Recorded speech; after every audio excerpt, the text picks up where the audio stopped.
US President Donald Trump holds a major meeting of his cabinet at the White House. What were some of the major issues on the agenda? Hello, I'm Anand Naidu, and this is The Heat.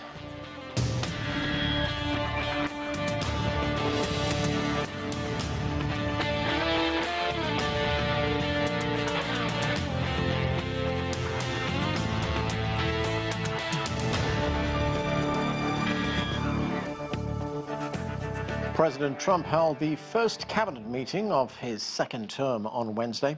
The meeting took place as the new administration is dealing with several critical issues, including government cuts, the economy, and immigration. President Trump is also heavily engaged in efforts to resolve the Russia-Ukraine conflict. We begin with this report from CGTN's White House correspondent Nathan King. A month into his second presidency, and Donald Trump holds his first cabinet meeting. His appointments in 2025 are much more controversial than in his first term. Secretary of Defense Pete Hegseth is a former Fox News anchor. Health Secretary RFK Jr. is a vaccine skeptic who has questioned the safety of fluoride in tap water. Kash Patel, the FBI head, has previously vowed to prosecute Trump's political opponents, and Tulsi Gabbard, his Director of National Intelligence, has taken sympathetic positions towards US adversaries such as Russian leader Vladimir Putin and former Syrian President Bashar al-Assad. What unites all of these picks is loyalty to Trump. On the foreign policy team, Marco Rubio, the former senator from Florida, now Secretary of State, but his previously held hawkish positions from Russia and China and others seem to have waned since his appointment. Trump expressed optimism during the cabinet meeting on future relations with Beijing.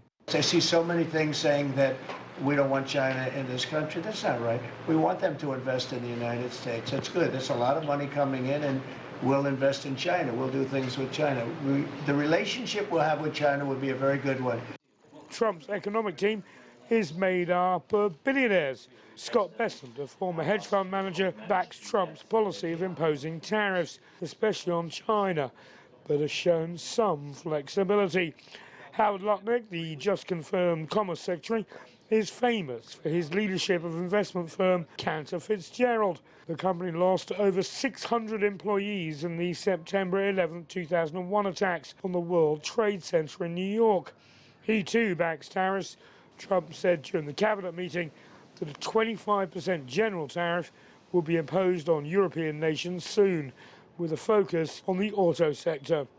Without a seat at the cabinet table, but centre of attention, was Elon Musk, senior advisor to Trump, who has been charged with helping improve the efficiency of the federal government and who has moved to fire thousands of staff from agencies now run by Trump's cabinet.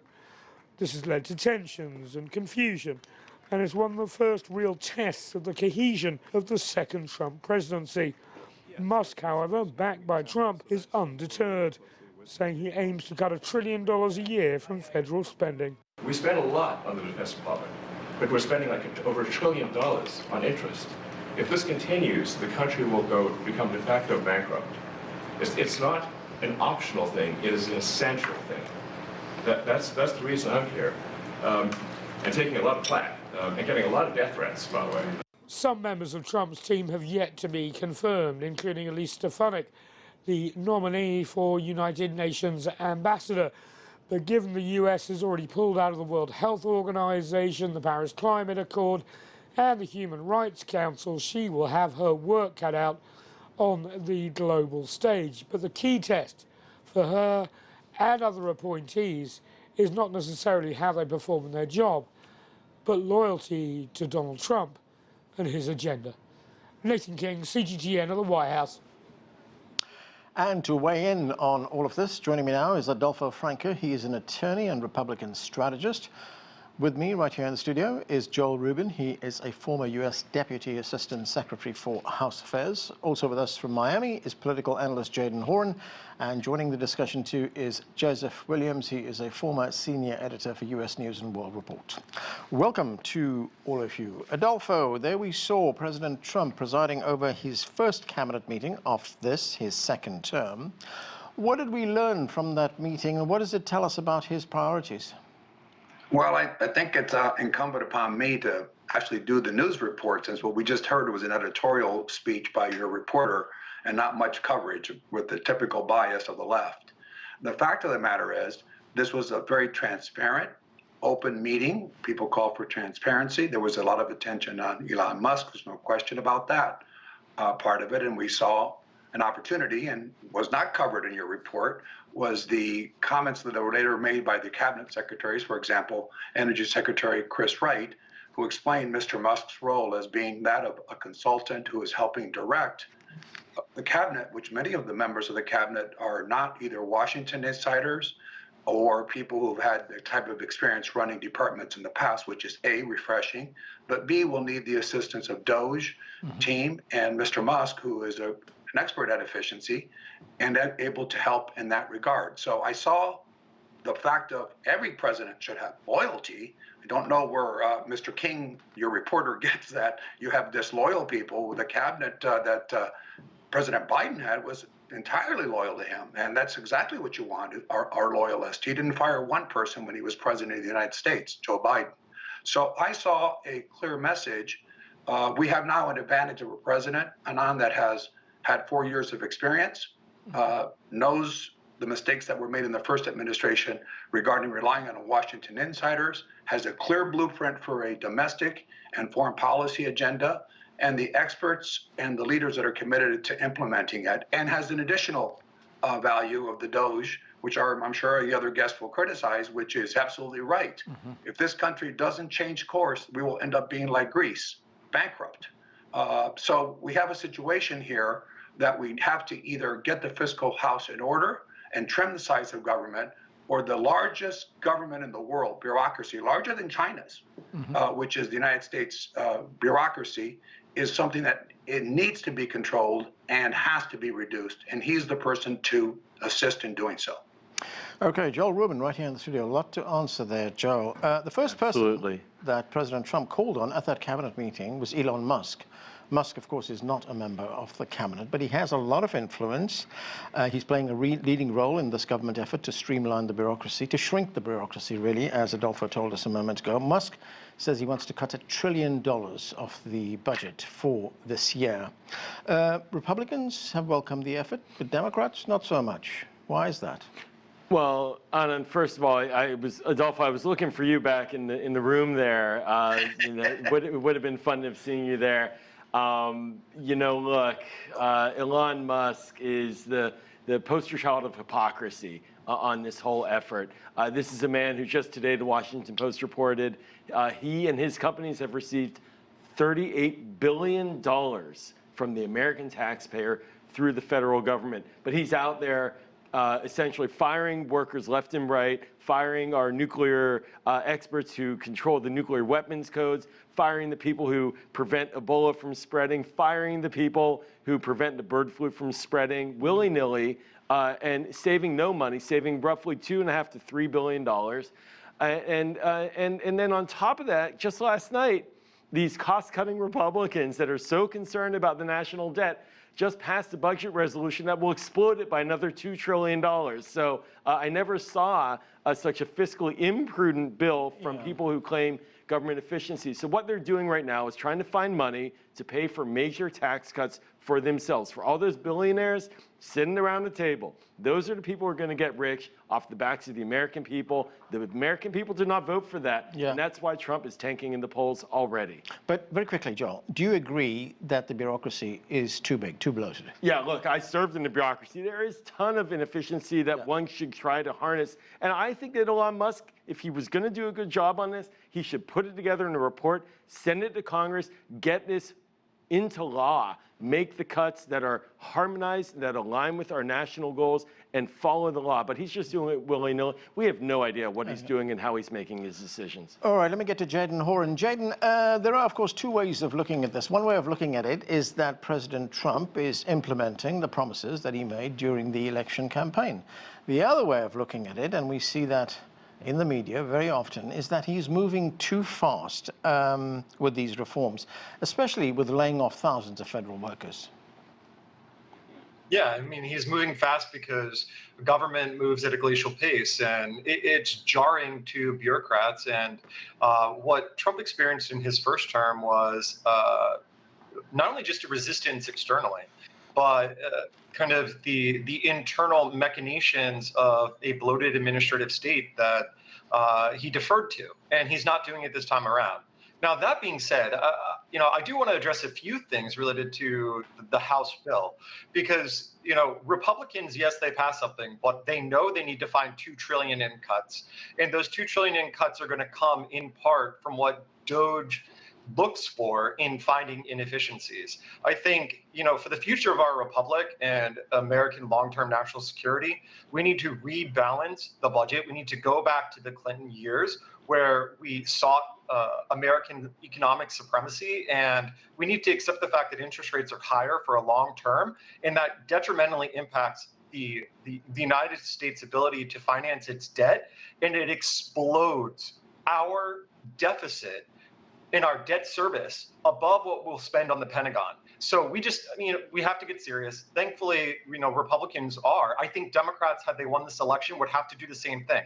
You can't raise taxes. And it will slow down the U.S. economy in such a way that, Republicans understand what's going on. Now, that being said, this attack on Musk and Doge and billionaires, I think, is vastly ironic, because obviously Democrats had no problem having billionaires fund Kamala Harris's campaign, or having people like Bill Gates in their corner, or Elon Musk before. So turnabout's fair play. It's all posturing. Let's get to the actual meat of it and see the results for the American people. Removing the taxes on overtime, removing the taxes on tips, making sure that the middle class tax cuts get extended, getting rid of the SALT caps.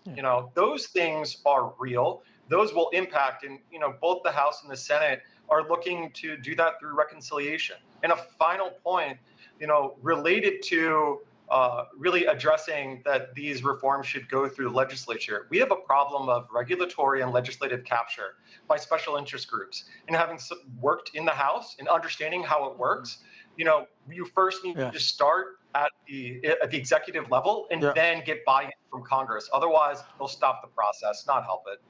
Okay, Judge Williams, let's look at the impact this is having, these job cuts. I mean, these are major job cuts, as Joel pointed out a moment ago. Some of these people play key roles in things like nuclear safety or healthcare, research in science, etc. I mean, what kind of impact is it going to have on the functioning of government?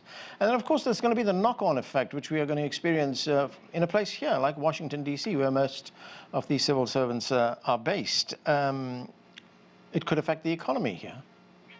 Oh, absolutely. I think that there's going to be, if Trump is moving at a sonic pace, then we're going to see a sonic boom that's going to be really devastating for many people, and economically is going to certainly do some harm when you have thousands and tens of thousands of people who are suddenly jobless flooding the market, and a lot of them are going to be after the same types of jobs. I was thinking in part of the Justice Department, where you have an ocean of resumes flooding law firms around town. You have some mid-level bureaucrats who are looking for work. Some of them will find it, a lot of them won't, and it's going to hurt the DC economy quite significantly, not the least of which is in how it functions and how it collects taxes and how it pays out unemployment. But even if you pull the camera back a little bit further, you'll see that it's starting to impact places like Abilene, Texas, like Wichita, Kansas, where there are federal employees that are getting the boot. The National Park Service is having problems. They're going to be, people are going to be going to the national parks, experiencing shutdowns, experiencing less safety, because there aren't going to be the people there to try to keep them safe. There's not going to be tourism there. I think it's a disaster in the making, and already the unemployment rate is starting to tick up. And a lot of these policies are not at all popular with the public. So I think a reckoning is going to come. I don't think it's going to happen tomorrow or next week. I think it's going to happen maybe 2 or 3 months out, where we'll start seeing the real impact of what's happening here. Okay, Adolfo, let's talk about the broader economy, the national economy. Trump has promised to reduce prices, to reduce inflation as well. He was asked today about the dip in consumer confidence. Let's listen to his response. So since the election, the confidence in our nation including right track, wrong track. The first time it's ever happened where we were on the right track, because this country has been on the wrong track for a long time. So the confidence in business, confidence in the country has reached an all-time high. So, Adolfo, what does President Trump have to do to restore confidence? Well, he's a month into his administration, so we're still living the disaster of the previous administration's policy. It's going to take a while to correct it.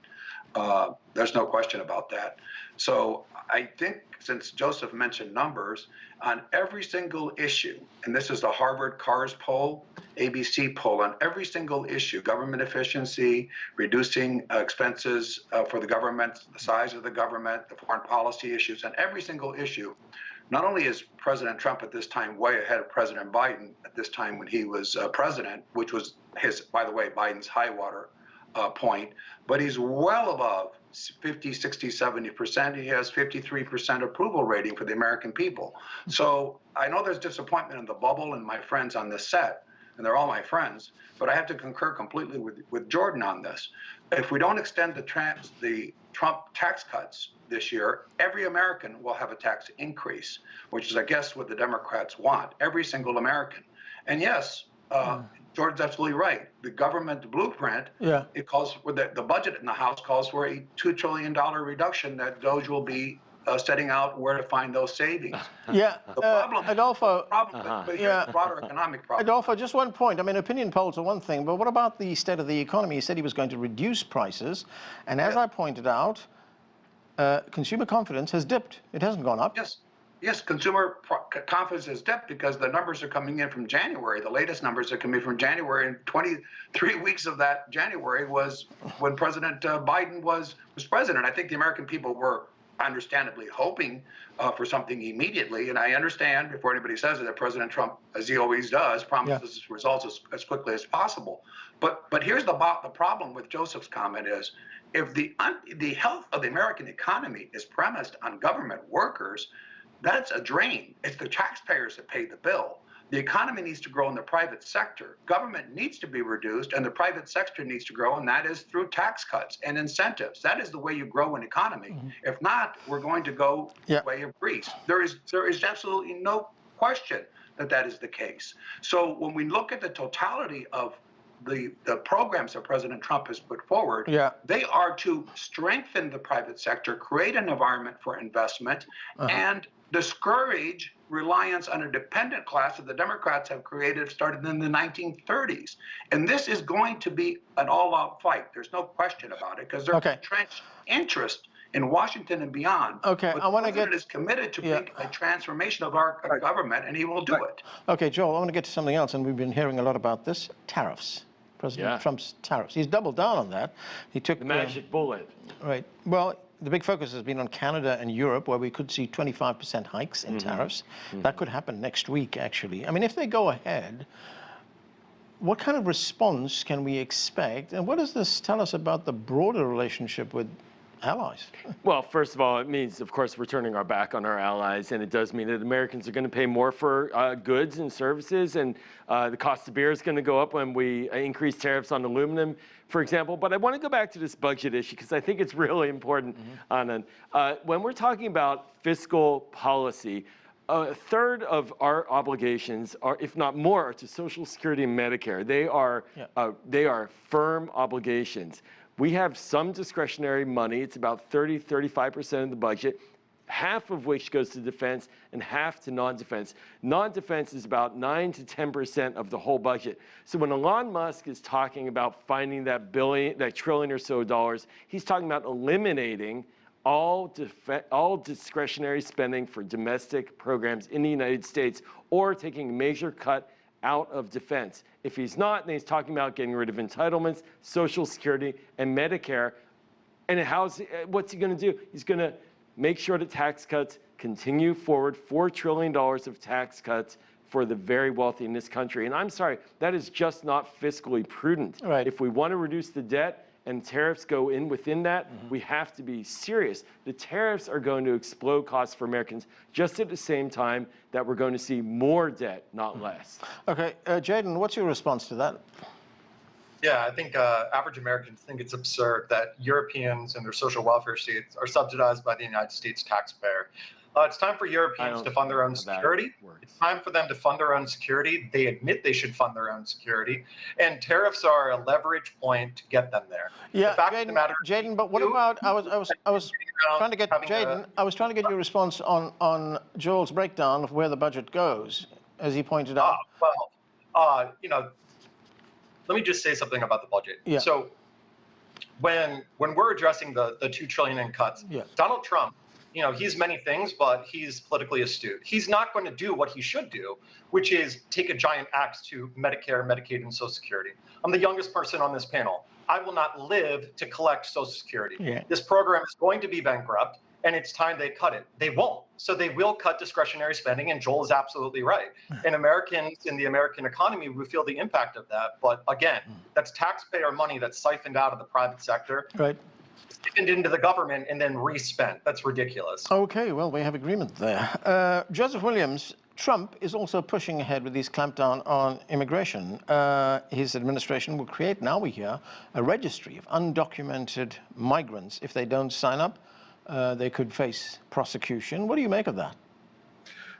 It's certainly a fear tactic. I think it goes hand in hand with sending people to Guantanamo, people who supposedly are dangerous criminals, but really many of them have misdemeanor records. Some of them have no records at all. I think that it's another one of these splashy kind of announcements that gets a lot of attention, but really doesn't get that many results. And the one thing that I wanted to mention here, though, is we're talking a lot about Musk. We're talking about tax cuts. We're talking about other things and billionaires being involved in politics. I think that's the through line through all of this, is the fact that we are creating a billionaire class. The tax cuts are not going to help average Americans. Tax cuts have been proven time and again. How many times have the Republicans tried this to not stimulate job growth?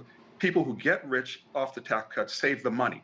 The second thing is about Elon Musk being a part of the cabinet. And yes, both parties court billionaires. The difference here is you have a billionaire who's actually running the government, who is neither elected nor confirmed by the U.S. Senate, which is the representative of the people. The third thing that I want to mention is about entitlements. Yes, absolutely. 10 years ago, I remember very clearly Alan Simpson saying that the entitlement programs are going to be zeroed out by 2025. That still hasn't happened. Does that mean there needs to be reform? Absolutely. But people do the things that's most expedient. And for politicians, the most expedient thing is to swear off any kind of cuts to entitlements. That simply is not going to happen.